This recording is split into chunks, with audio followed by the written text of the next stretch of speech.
কাঁচামরিচ, পেঁয়াজ, আদা দিয়ে কি করব বলুন তো? কাঁচামরিচ, পেঁয়াজ, আদা মেখে আজ হাতের অবস্থা তো একদমই 12টা বেজে গেছে।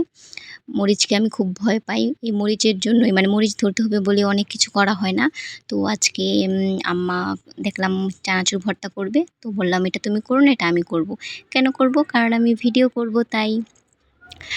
রান্না-বান্না পারি না বলে ইউটিউব চ্যানেল খুলেছি, নাম দিয়েছি কুক অ্যান্ড ফুড। এটা শুনেও মানে আমার আব্বা বলেছে, "তুমি তো রান্নাই পারো না, তাহলে এরকম নাম কেন দিয়েছো?" ওটা আস্তে আস্তে শিখবো, যাই হোক। তো আজকে চানাচুর ভর্তা করলাম।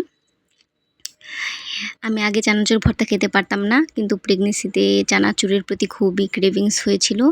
তারপর ভর্তা করে খাওয়ার পরে এত মজা লেগেছিল, তারপর থেকে কদিন পর পরই চানাচুর ভর্তা খাই। তো আমার মতো কে কে আছো চানাচুর ভর্তা লাভার? কমেন্ট করে জানিও।